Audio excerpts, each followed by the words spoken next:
How's it going? I'm Jeff, and I'm here with... Oh, hello. I'm the professor of Tolarian Community College, and I'm really excited to sit down with you today, Jeff. Yeah, thank you. We're here at GP Vegas in a luxurious hotel, secret. No, we're at the Westgate. I was trying to. You might be at a luxurious hotel. Okay, we're at the Westgate. Couch says it all. It's pure gold. And we're gonna get into some questions with the prof. Cheers. Cheers.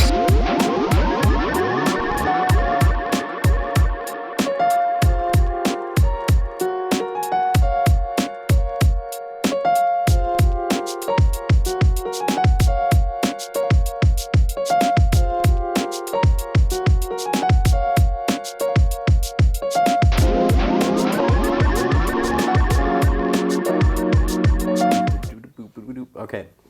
All right. So I got some questions for you on my phone because I didn't get the chance to write them down personally. So the first one is, what got you started doing YouTube? In YouTube, I always wanted to create. I was always kind of a creator as a kid. I made like magazines about Nintendo games and videos on a camcorder, my own sitcoms and things like that. I was a writer as I got older. And so I was always that kind of creator type. For YouTube, I felt a real connection when I began consuming a lot of YouTube content, and I thought, this is a thing I missed by about 10 years. I thought, I really wish I had found this when I was 25 instead of 35. Or I don't know the timeline on YouTube when it started exactly. Maybe I just wanted to be 25, but I felt like it was a thing that had been made for me that I came to too late. I really entertained the idea of making videos for it for many years as a consumer of YouTube videos. And then I finally, with being back into magic, decided that what I wanted to do was a sleeve review, which came about because I found that people were asking the same sorts of questions about card sleeves. And that, you know, you make a Reddit post, you say, hey, what are the best sleeves? Or is Ultra Pro better than Max Protection, better than Dragon Shield? I don't have enough money to buy all of them, so which one do I buy? People would answer, and it would be there would be a very large consensus. But then in a week, the Reddit threads down, or the MTG Salvation, which is what I was a big fan of at the time. I'm still poke around on there now. It's just the thread gets buried, and then I'd see a new one gets created. And I thought maybe YouTube would have more of a permanence where people searching would find it, or at the very least, people could link to the video. And I was a big fan of card sleeves, very obsessed about my cards staying in good condition. Absolutely. And so that was the first video, and it was only meant to be a one-of. And from there? From there, someone said, well, what about deck boxes? And I said, oh, yeah, that's a good point. All right, I could do deck boxes. And then from there, someone said, oh, you're going to do playmats.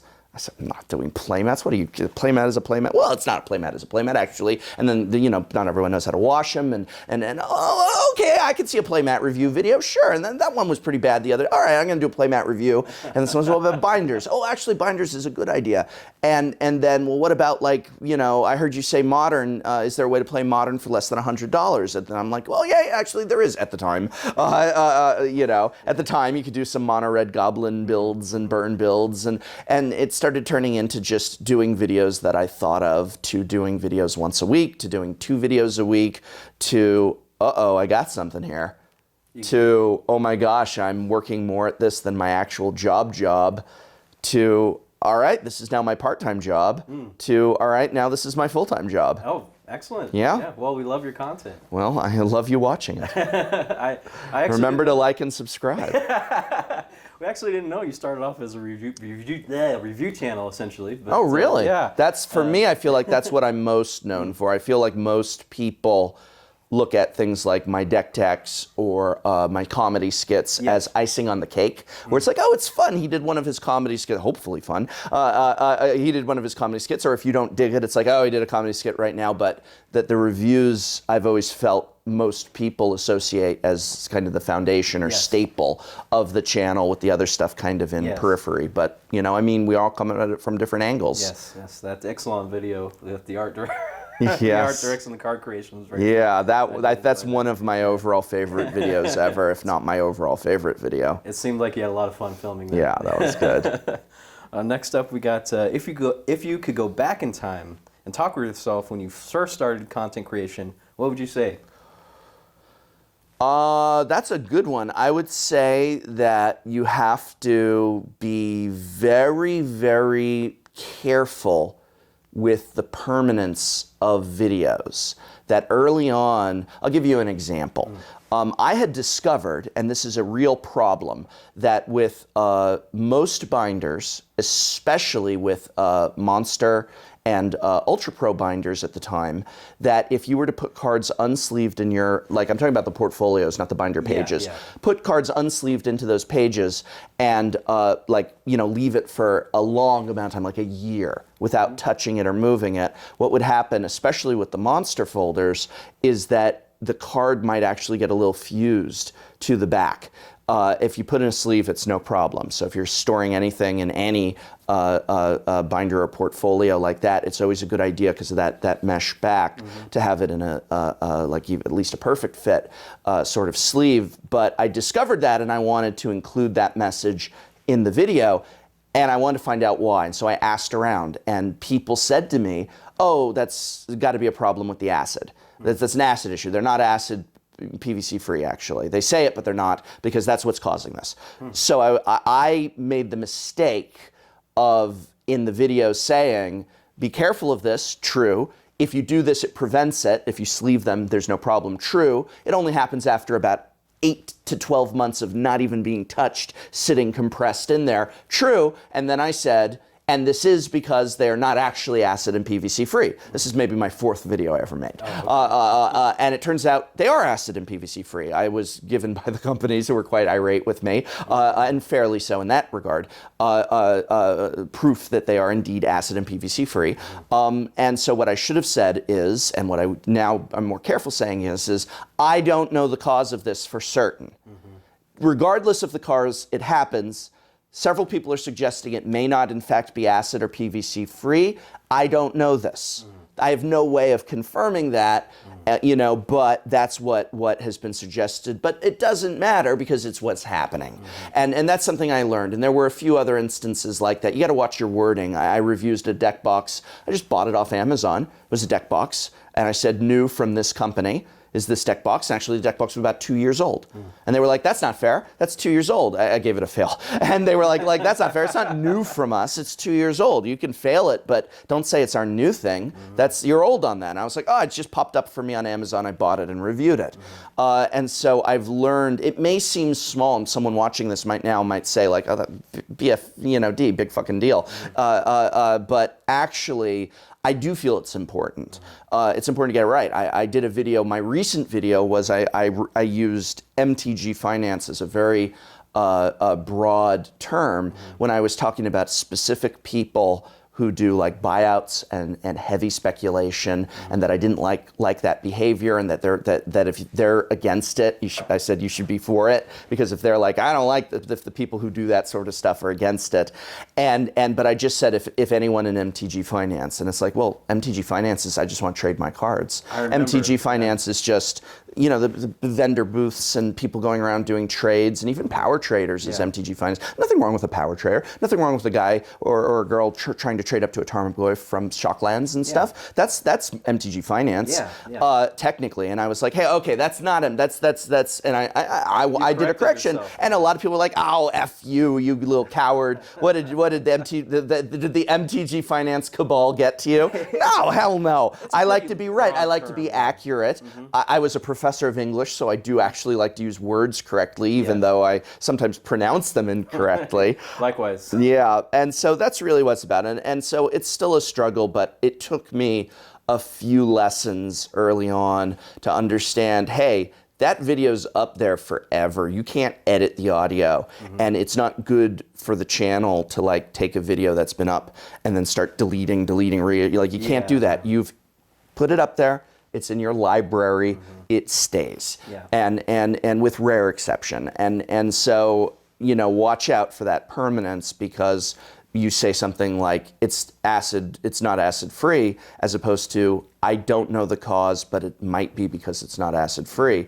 That actually is a big difference, I feel. And if you're going to say Oh, well, if you're in MTG Finance, you know, like I don't like you. And what you mean to say is if you're somebody who does a buyout of a card that the second it gets unbanned in Modern and you literally go and buy every copy and you're going to do buyouts or you're going to do speculation on a massive, not like I bought 5 copies of this card, I hope it goes up. That's cool. There's nothing wrong with I bought 10 copies of a card. Yeah. And I just hope that it goes up in value from $2 to $4. There is a problem with people who have bots set up to go hit every website and buy out some reserve list card that was previously, you know, unplayable, and then this new deck actually, you know, uses it or something. And that's something I'm not a fan of. And I think using language correctly is important. So do your research, use language correctly. That's what the advice you give your... And don't be afraid to admit when you're wrong. Okay. It's stronger to come forward and say, I want to issue a correction. The pages are acid-free. I want to issue a correction. This is not new from Max Protection. I want to issue a correction. I don't mean anyone doing trades on a GP floor. I don't even mean a vendor booth. I don't even mean Channel Fireball or Card Kingdom. I mean a very specific type of behavior within MTG Finance that people do that I'm not a fan of. Excellent. Yeah. Well, next up, we got, is there a video you would like to make? I think you touched on this. Yeah. Is there a video you'd like to make or haven't gotten the chance to make or is stuck in production hell? Yeah. There's a video I do want to make, and it's one that I'm almost a little afraid because I have to get it right. And maybe it's time to do it. Maybe if this is BS already. I'm doing 3 videos a week. I'm a large YouTube channel. It's time to just do it. It's talking numbers, and I'm bad with numbers because I'm an English major. And it's talking about also an emotional area for a lot of people. And it's also talking about a thing that's different from person to person. So that's all a little intimidating. But I want to do a video called why it's worth it to shop at your local game store.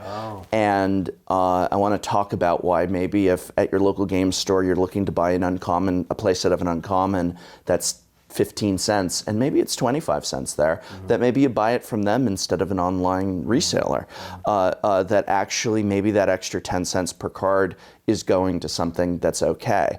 Now, and this is a difficult thing because then people are like, I don't see why I should have to overpay at my local. You shouldn't. If they're charging you $2 for a 10-cent card, screw them. That's not okay. I'm talking about, I've seen people where it's like, I could save 5 cents literally per card, you know, just online. And it's like, well, maybe, you know, you want to make the place where you play Magic with people and get games and Friday Night Magic and pre-release able to stay in business. And brick and mortar store. Yeah. And I want to interview a lot of store owners about, okay, let's talk about what cost is. Let's talk about what your profits are, and be able to show people who think that, like, I mean, when your local game store sells a booster box for $100 or $110, they're making so little money.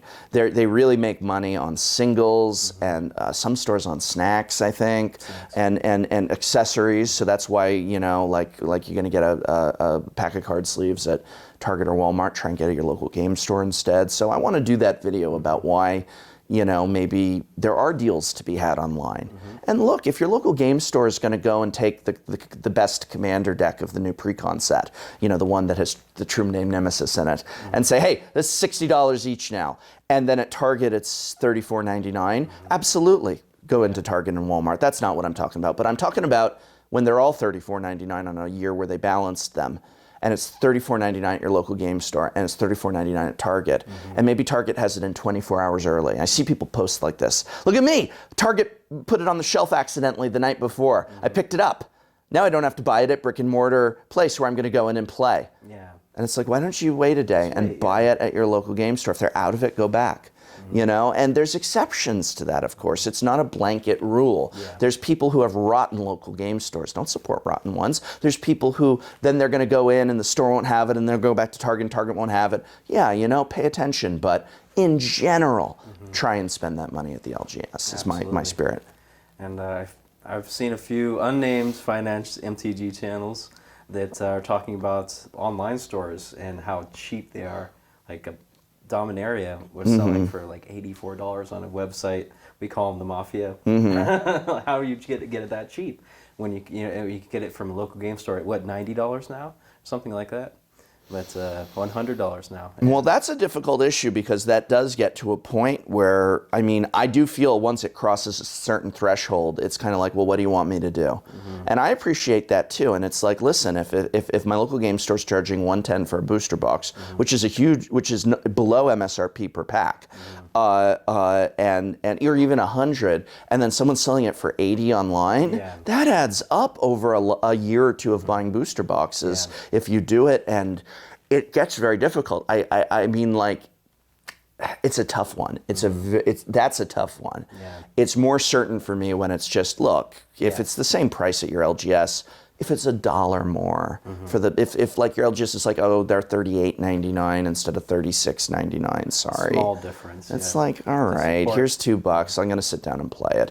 And and then if your LGS is like, oh, you can't sit down and play unless you give us $5 an hour, then it's like, well, fuck you, I'm going to go to Target. I feel like LGSs, as long as space is available, you should be able to go in and play. You use the bathroom. It's a community. They need to open that up and realize that over the hour that you're going to sit and play the game, maybe you'll pick up some singles and a Doritos and stuff. And this idea of like I have to rent the table, I've never been a fan of that. We have a game store where you can't even play if you're not in an event. Wow. You can't even play casually. That's ridiculous. All right, so we got some Commander questions for you, and we're going to start out with number 1, and you probably already see this one coming, but what's your favorite Commander? The people want to know. I definitely saw this one coming. It's almost like this is our second take. Favorite is a hard thing. And I feel that I get asked that a lot. What's your favorite X? What's your favorite art? What's your favorite format? What's your favorite deck? What's your favorite, combo, whatever? And there's no favorites for me in Magic, but for Commander, more than anything, I feel that Commander players should appreciate that there's no favorites, because if you play Commander, you don't have a favorite Commander. If you play Commander, you have 10 favorite Commanders. I walk around to GP and I say, what are you playing? And someone says Modern. And what are you playing? Someone says Pauper. I say, what are you playing? Whenever they say Commander, I always ask, who's your Commander? And I have to stop asking that because their answer is always like, what do you mean, who's my Commander? I've got a box with 10 Commanders in it. Well, who's your favorite? Oh, favorite. Depends. I mean, I like them all. So it's hard to say favorite. I've recently been downsizing, and so my favorites are the ones that I've kept through the downsizing, and I would say Teysa, the original, for the combo win, horrible, dirty combo win. Felden is definitely a favorite of mine for mono red. You gotta play with Felden. Sometimes, and I have Duretti in the deck, and sometimes I'll just switch and make Duretti the commander. Okay. And I'll just be like, all right, we're gonna have Duretti as the commander now. Oh, right on. Now that's like taking it up a notch. I don't need to change the deck. I'll just change it from Felden to Duretti, and that can be fun. And I like that a lot about the deck. I'm a big fan of Sig, River Guide. Okay. Cassetto is one of the very few. Oh, I guess I named Felden and Duretti already. I'm a little averse to the made for Commander commanders. They're a little too good, but I do like Cassetto a lot, and I'm a big Cassetto fan. I am debating whether or not to keep my Slivers. Slivers is on the line. That one's it's a great game winner, but it's the same thing every time. Every time, and it's a little like. And I'm debating it, and it's all blinged out. So I'm like, maybe I could do like a charity and like auction it off for charity or something, because I think it's almost all foil except the fetch lands, which I'd be like, look, I'm gonna take those out, and it'll be like, listen, 10 fetch lands are replaced with budget cards, but it's basically all foiled out Slivers. Still, I like it and stuff, but yeah, those are some of my favorites. Excellent. Well, thank you for that. Number 2, do you have any ban or unban predictions in Commander? No. I don't have ban or unban predictions. I don't really get invested in that too much. I don't follow the tide on that, especially in Commander, where a lot of it is up to like Sheldon and the Rules Committee, which is also a little unpredictable because they're not Wizards of the Coast and they're coming at it differently. I don't know. I mean, you could say, why hasn't Cyclonic Rift been banned? I know. Why hasn't Sol Ring been banned? And I would say because that's dumb. Yeah. I'm not a fan of bannings. I was even on the fence about Leovold being banned. Well, because I kind of feel like this, and I know this isn't everyone, but I feel that I know we're at a GP, and at a GP, lots of people are sitting down to just get games with strangers like crazy. Yeah. But when you're not at a GP, most people are seldom getting games with strangers, and most people are playing in a play group where you can simply just say, hey man, Leovold isn't fun to play against. I don't really enjoy playing against Leovold. And if you're a reasonable human being, you say, okay, maybe every now and then I could bring him into a game and I'll have a different deck.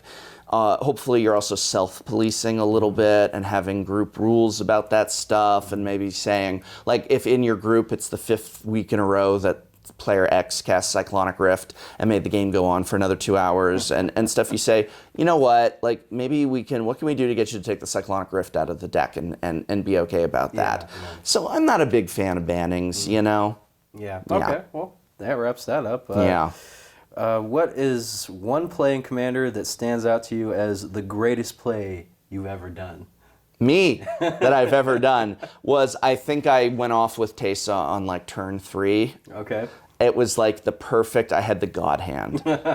And it was just, it didn't even matter that people, because you know how typically in Commander, and this isn't always true, but typically in Commander, your first 3 turns around, it's like, I'm going to drop the land tapped, I'm going to bring in a shock land tapped, and then I'm going to bounce the Radiant Fountain or something like that, and it takes a few turns. You want to get that mana engine up and going. Yeah. And I just had the perfect, it was turn 3, and it was just Teysa, Darkest Hour, Blasting Station, some Mana Rocks, the Sack Outlet, and just I was just able to I got a creature into play, and it was just created the cycle, and maybe it was turn 4, but it was so early, and it was just no one had anything. They would just looked up, and I was like doing this, and then it was just like, all right, so million points of damage, million points of damage, million points of damage, million points of damage, and it was just like, there we go, that was fun.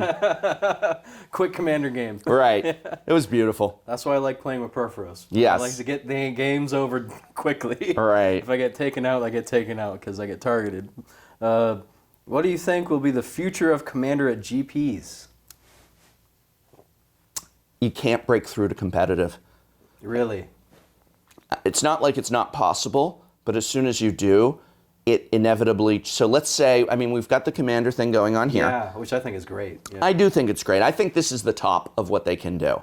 And I think that if you go further, let's say we did something where it's even bigger. Bigger stakes, bigger prizes. The more you do that, the more it incentivizes overly competitive Commander decks, and if you like to play that with your play group, like, I don't know if you're familiar with the Laboratory Maniacs, they're good people, but they're playing a different type. That's great stuff, but they're playing a different type of Commander than most. It's awesome. Yes. But like, they all sit down knowing they're doing it. They're not sitting down with some kid, in his werewolf tribal Commander deck and then being like, ha, I got you turn 2. It's about, we like that interaction, and that's great. But the more the stakes come up at a GP, the more it's just like, well, why aren't you playing with whatever the Lab Maniacs brewed up last week? Because then you'd win. Yeah. If that's how you progress. Beyond that, it's too hard to quantify things like, was fun to play against, or was good politics or stuff. I think that Commander's just great for side events, Commander Town, command zone areas, and just getting games with new people and playing Commander outside of the GP system. And they're just going to have to accept that people are buying and trading cards and maybe getting side games of different types, and that games like formats like Battle Bond are very attractive to Commander players. And it's like Commander players might not be drafting the core set or Rivals of Ixalan, but they're drafting Battle Bond because that's much more their jam. Yeah, it's a great casual. Yeah, But as soon as you do it, and yeah, 1v1 French or whatever, it hits that point where then it's not about brewing up an interesting, fun deck. It's about, all right, well, this is the deck that wins. Yeah. And then, there's nothing wrong with enjoying that, but that I don't think the larger Commander population would. I agree with you. I think there's a subset of players, and that's great for them. Go check out the Lab Maniacs. Yes. Shout out to Lab Maniacs. If you were, this one, I'm not going to ask you that one. That's that one's. It's not. It's just a lame question. Oh my God, that's sick. Yeah. That's sick. I'm not answering that. This interview is over. Kids watch this, you dirty fucker. Oh, jeez. Yeah, so we're going to pass by that one. I'm sorry if I offended you with that. It's all right. Okay, well, if we could go past that, I can ask you the next question. Yeah. What guild do you associate yourself with? The funny thing is, I've been asked this question or a version of it before, and I've thought about it a lot, and I feel that answer maybe isn't accurate anymore, because I think that I felt like I was in that dead-end Azurius job when I was in my dead-end real-life job, where I was going in, and I was giving lectures, and I was grading quizzes, and my boss didn't know what I looked like, and I had no health insurance, and things like that. And now that I've been set free from my dead-end job, I'm not so Azurius anymore. I'm a creator. I am more like the guild that I liked the flavor of. I am Izzet. And maybe I'm not red-blue. My card wouldn't be red-blue, because at the end of the day, I'm not the most studious person, and I'm much more of the impulsive, passionate, emotion guy, but I do have an affinity, pun intended, for blue and a connection to it, but my own card maybe would be on Ravnica, a mono-red member of the Izzet Guild. Oh, wow. But I love, Ravnica more than anything has the best representations of the color pairings, their interpretations. It's so great that we often have to remind players, you realize that green-white on another plane is not Selesnya, and they can be fundamentally different, that black-white on another plane is not Orzhov. They can be fundamentally different. They're looking and interpreting and experiencing that color combination very differently. It's just how it manifested there. And I love the idea of like, well, what happens when you mix, red and blue? And it's like we get the mad inventors and creators and mad scientists. What happens when you mix white and green? You get environmental activists, the law of the environment, as it were. What happens when you mix white and black? Oh, religious cult. It's a church obsessed with money. It's a church, white, obsessed with money, black. It's just brilliant. And it's such a great way to look at everything. I love Orzhov. I mean, like, my Harry Potter house is Slytherin, so I do have a little bit. I wouldn't want to be in Orzhov, though, because I don't like the idea of, like, the way in which they do. Like, I don't want to end up a dead ghost wandering the halls without, like, I don't want that. I want to live forever, but I don't want to die forever, as it were. I don't want to be on the ghost council, and then if you're not, you've got a much worse fate in store. But I do really dig the flavor of Orzhov. And one of my favorite, probably I would say my favorite character in all the stories is Teysa. She's really cool. Yeah. So, like, and she's Orzhov, and she's a hero, and she's a good example of how black-white can be a hero, and the evil Orzhov are not all evil. She's not. She saved Ravnica, I got you. She's a lawyer. Absolutely. Well, thanks for that. That was way more in depth than we were expecting to get. But you know what? That's what we're here for. It's almost like it's our second take on that, where I had one take to think about it. But but it's all one take here. It's all one take. We're live streaming this too. So I'm Brennan, aka the producer, and I'm here with the professor. Oh, hello. Where'd the other guy go? Where are we? Anyway. His time ran out.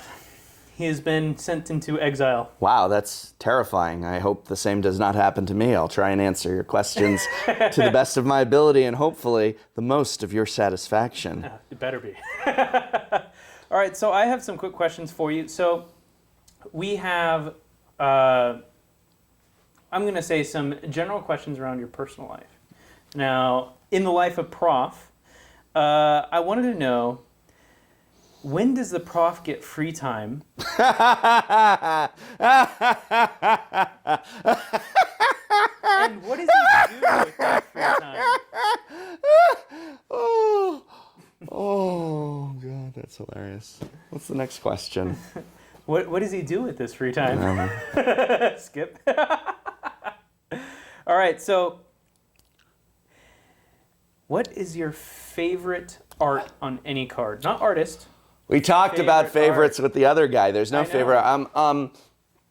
Favorite art. It's just so hard. I love so much of it. Yeah. I love so much of it. I'll name a few of my favorites. Even better. But you've probably, if you watch my videos, seen them because I tried to acquire them. Favorites such as Bitter Blossom by Rebecca Gay is one of my favorites. I love that art. I love the art on the original Melissa Benson Shivan Dragon, or Shivan Dragon, depending on where you're from in Dominaria and your accent. I love the original Shivan Dragon artwork so much. The Cartographer is fantastic art. It's a great card. That's a great card. There's so many. I love the original Urzalans. I always was a big fan of them. I always had a kind of resonance with that artwork. I don't know why. It just really struck me. And I just love all the arts on the original Urzalans so much. So those are definitely some of my favorites. And of course, the Tolarian Community College card that I'm most associated, well, I guess now it's not this one, but that I had been most associated with was Inspiration from 7th edition. Wow. 7th edition Inspiration, which was before I had a logo and an emblem for my channel. I just used that because it's this kind of aha moment, and I thought that was a good representation of what my channel was going for. It was like, these are the best sleeves. That's how I could do modern goblins for $50. And so that's always got a special place in my heart, because that for a long time when I look at the art, it's almost like it's not a magic card anymore to me. It's like my channel in a magic card form. Nice. Yeah. I like that. You make so much content and contribute so much to the community. When does the prof take vacation? I'm on vacation right now, and I am. This is my vacation right now, and I was up till 2 a.m. editing a video, and now I'm filming content for your channel, and then I'm going to go back out on the GP floor and not play Magic, but meet about 100 people, and then I'm on a panel, and this is my vacation. Cheers. Cheers. It's never easy just being 24 hours, go, go, go, go, go, go, go. I don't know. I spent a lot of my life, while my job was not very fulfilling, it was not one where I was working 24/7. In fact, I'm in college classes 2 days a week. Some days I would have like a 4-day weekend sort of thing. I would only have classes Tuesday, Wednesday, Thursday that I was going into, not even for the full day, and I'd be off Friday, Saturday, Sunday, Monday. And this is the first time in my life I've been working 7 days a week from early morning till late at night, without break, without pause, without vacation, without rest. And I gotta say, I kind of am digging the workaholism. Nice. Yeah, I mean, I've done the alcoholism, so might as well do the workaholism. Right? I mean, Yeah. they go hand in hand. Yeah, they do. That's what keeps us going 24 hours. Yes. All right. This is a fun one. If you got stuck and had to live on any plane in the MTG universe or multiverse, what plane would it be? Probably your best bet. Like you want to survive. You want to survive. Like, what is the safest plane? I mean, clearly it's Phyrexia. Yeah, no. What is also the plane where you as an average, because you're not going to be extraordinary. Like, sorry, you're just a person. Yeah. I'm just a person. So where am I dropped? I'm not a wizard. I'm not a planeswalker. So where am I that I'm dropped and I'm just a day-to-day person with a day-to-day job going to be the most comfortable? And I mean, now at this point, it's no longer about fantasy, it's about survival. And I'm starting to think Ravnica, which is the most just like an American city or a European city or a first world city. And it's just like, great, I'll go be a waiter. Well, what else could I do? So you're dropped, now you're on Ravnica. And it's like, you're not being some guild mage. You're too old to learn magic. You're not going to be you're not going to want to get involved with the Church of Orzhov. You're going to end up selling your life, and it's like one colorless mana is all it's worth. And you're going to be a mindless thrall of skin and flesh and servitude. Like, your best bet is to go to like the Transguild Promenade, find the Ravnican equivalent of Starbucks and ask if they're hiring, and just... like, that really is all that would await us. I'm not going to argue that, but what about Innistrad? Yeah, I really want to go live on the death plane of horror and zombies. Bite me! No, Come on. no. You could be a vampire. Live forever. Yeah, no, they'd probably just be like, no, we're just going to eat you. Like you can only be a vampire if they specifically are like, you are a beautiful addition to our family house, and we will just suck enough blood so that you might be turned into us. Your lunch. They're not going to be like you really look in the mirror and you're like, I'm a perfect Markov specimen. You know, like, they're just going to be like so impressed with me. What can you do? Look, honestly, it's the hair. Yeah. I mean, if you're going to get in, it's the hair. Beautiful. I'm a rakish hair. It's my rakish hair. What was the most current set when you started playing Magic, and what special memories do you have from it? Well, I started playing Magic in Revised, and my special memories from it are that it was revised, and it was awesome. And it was just so, the cards each felt special. And I feel that's something that's missing today. Like, even the bad cards had this power and weight to them. They stood out. You could recognize them. Now I feel like you could cut out a lot of the artwork from like all the blue cards and put them up against a wall, and so many of them blend together. And the names of the old cards were so distinct. And now it's just like, all right, it's the new set. Gideon's Justice, Gideon's Reproach, Gideon's Arm Thrust, Battle at the Bridge, Mouth. I mean, we're at the point where there's a Magic card called Mouth. It's called Mouth. Give me a fucking break.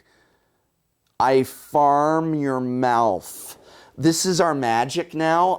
We've lost things like Iron Star, Throne of Bone, right. Urza's sunglasses. I mean, it was cool.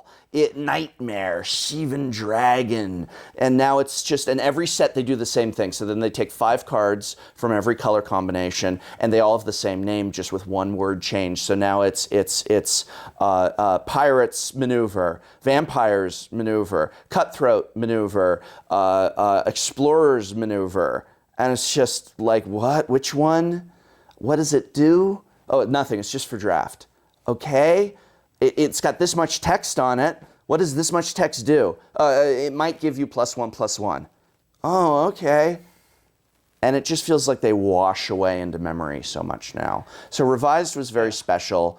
And then Ice Age, Antiquities was just before. Even Fallen Empires. Hell, I mean, Homelands was memorable. It sucked. And everyone likes to laugh at it. But you remember, people like, the story was great, and Homelands was very instrumental in the flavor of Magic in the future. It was the first time to really do a cohesive, and it's a real vibrant, you go back and make Homelands good cards and keep the story and art, and it's pretty spectacular. The cards just sucked.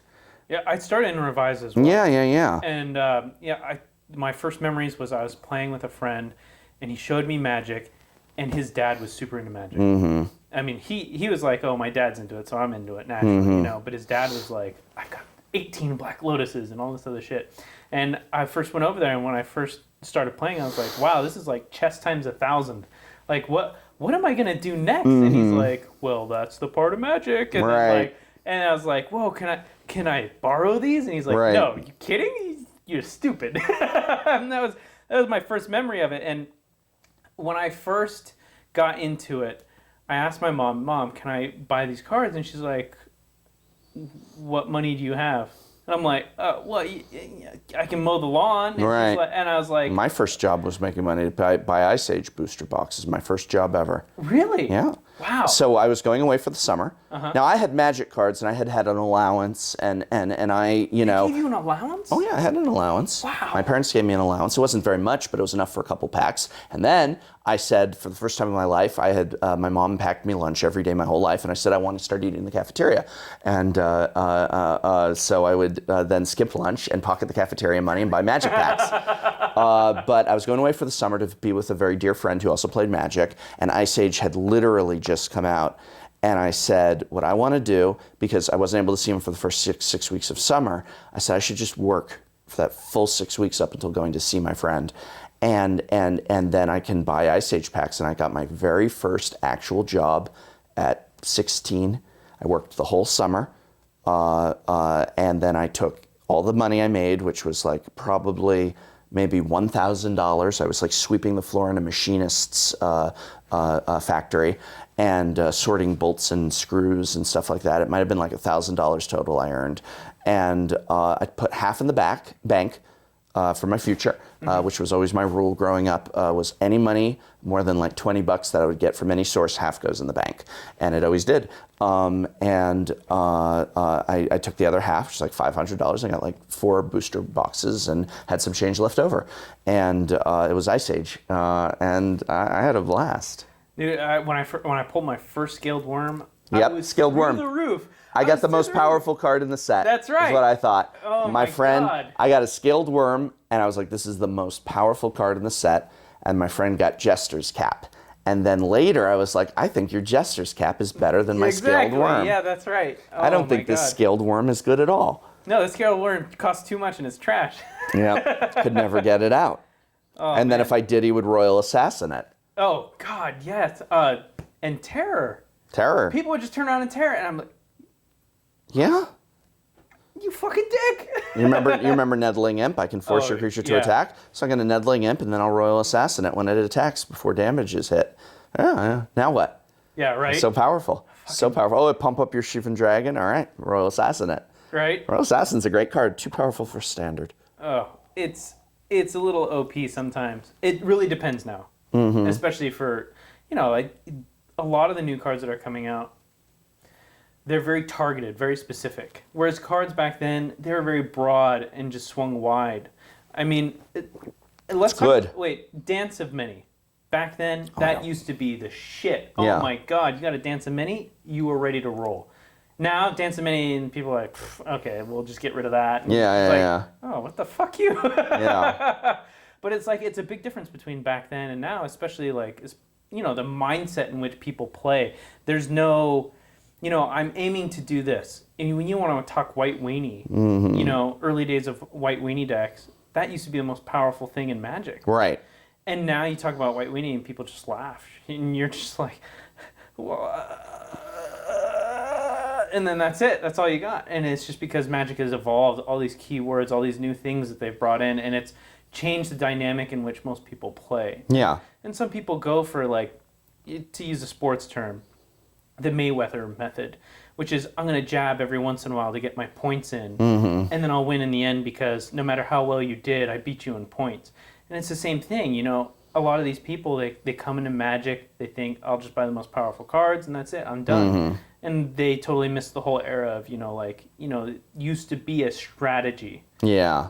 Buying cards that are just It used to be, it overpowered. wasn't just like, oh, I'll slam my Planeswalker and win. Yeah. Oh, my Planeswalker, it resolves, so I win, right? Liliana of the Veil resolves, so I win, right? Game. Yeah. Game. Like, are you going to fold or what? Yeah, It's like, so I was able to successfully cheat in Emrakul. Which one? Either of them. I win, right? yeah. Why would we make a card like that? And I dislike the I win cards so much. Yeah.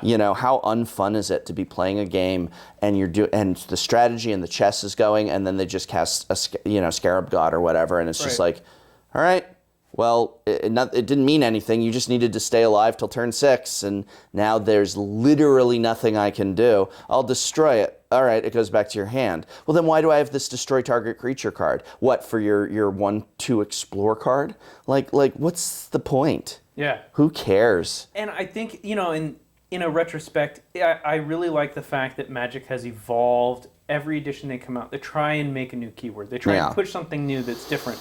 And in the same sense, though, it really destroys half of what they've already done and pushed forward. Sure, because it's turned into it's disposable. Every set Right. they want it to be disposable. And it really makes it hard for people that want to continue playing with the old and the new. I agree. You look at Modern, it's changed massively in the past couple of years. You look at Legacy, it is through the roof, just like people finding exceptions to exceptions. And, you know, Magic was built on a game about bending the rules, breaking the rules. Every card broke every rule that was in Magic, and that's how Magic was built. You know? And now you look at the game and you're like, I mean, you could show up with a white weenie and just get destroyed by two cards. Yeah. And it just blows my mind, you know, seeing through the years then till now. But to segue from that, what is your favorite whiskey? Not counting price, just like Just outright favorite whiskey. probably Whistle Pig. Really? I haven't drank really expensive stuff. Like Whistle Pig is one of the most expensive things I've drunk. My friend poured for me one of the more expensive. He got as a gift Pappy Van Winkle's. Yeah. And that was extraordinary, but I that was just like a pour. Probably I'd say Whistle Pig is the most expensive I've ever bought. And I don't want to go above that. I don't feel comfortable spending that much. And Whistle Pig is just like, I love Whistle Pig. I like Blanton's a lot. Mm-hmm. I'm a bourbon, guy. For that, I like wine. I like bourbon. I like all booze if it's quality. I do like the more, like at least just get me up to mid shelf. Are you a fan of E.H. Taylor? He's all right. Yeah? Yeah. All right. Well, as a bourbon man, I have to ask. Yeah. So the other question I have is more related to Pauper. Okay. Okay. So what is your favorite kind of Pauper deck to play? There are many different flavors of Pauper, but which one do you really just like? I'm rocking the one right now where I end up winning by having a 23-24 ATOG and flinging it at your face. And you can bet it's the original Antiquities ATOG art and black border, and that ATOG, it's going to eat my artifact Mirrodin lands. It's going to eat my Mirror Enforcers. It's going to eat my Ichor Wellsprings. It's going to eat my Chromatic Stars. It's going to eat all the artifacts on my board, and it's then going to be 24-25. I don't even attack with it. I cast Fling. I target your face. You try and counter the Fling. I counter your counter spell with my Pyroblast, which is also legal in Pauper, and it's the original Ice Age art. Nice. And and I have a lot of fun with that. That's hot. Yeah. That's hot. Affinity, in other words. Yes. No. Of course. Yeah. Oh my God. That's great. What do you think we can do to persuade Wizards to make Pauper a sanctioned format? Keep asking. Keep playing. Keep asking for it on social media. Keep organizing Pauper events at your store. If you go to a GP, play in the Pauper events. If you go to a Star City Games, play in the Pauper events. If you talk on social media, you post on Reddit, you post on MTG Salvation, mention Pauper, show that there's an interest to the company, show that there's an interest to the stores, show that there's an interest to the companies. Play. If you make it, they will come. If you make it, they will come. That's right. Just so that's Wizards. They don't want to make it. They want to be dragged kicking and screaming to having a successful business. They don't want that, at least not by their actions. Right. Yeah. What do you think is the strongest card, or a couple of the strongest cards, in the Pauper format? Well, I don't know. We have original Counterspell, too powerful for Modern. The Mirrodin artifact lands, banned in Modern. Lightning Bolt, too powerful for Standard. One of the most heavily played cards in all of Modern. We have, it just goes on and on. We have Dark Ritual. We have Hydroblast, Pyroblast, Brainstorm. Mm-hmm. We have Gush, restricted in Vintage. Restricted in Vintage. Play with a playset in Pauper. We have, the list is immense. Pauper is Legacy Light. It's fantastic. All right. That is a good answer, because I personally love any of the blue Paupers. Oh, well, Delver of Secrets is legal in Pauper. Which is crazy, right? Tell me that's not Yes, it's not insane. more than 10%. In Pauper, no one deck has more than 10% of the meta. That's insane. It's great format, great meta. That's awesome. Play what you like.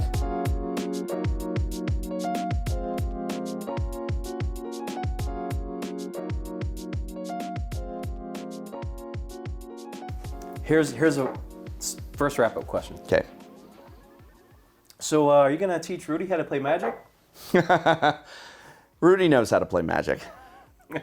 Not from what I heard. No, he knows how to play Magic. I don't know. I get he's a bit of a controversial figure in some ways. I was actually just joking with him the other day. I saw just at the GP. I saw him, and that was the first thing I pulled out. Was I was just like, oh no, I'm here to play Magic. Let me know if you'd like me to teach you. You know, but. I think that he's quite a character. Yes, he and is. Certainly. yeah, I mean, he's someone who, when he got into trouble with his channel, I definitely pleaded with, you know, like trying to help preserve it and keep it. And I think that sometimes those jokes get a little out of hand, you know, and it's like, he knows how to play Magic. He plays Magic. I mean, just because he doesn't play it like you, maybe, it's like, you know, I mean, whatever. I overheard that when you. Oh, guys you were did? talking. You Yeah, saw it that? was, Oh, okay. I got a little bit Yeah. filmed on our Twitter. Oh, yeah. And so. Did or you on tweet that Instagram- out? On our Instagram, we tweeted it out. Oh, It's over 1,500. wait, you can't tweet it out over Instagram.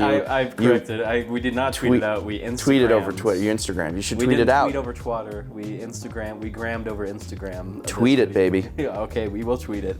The Instagram video. Oh, it's just a little bit. We're talking about YouTube. Apparently, he didn't know you had a YouTube channel.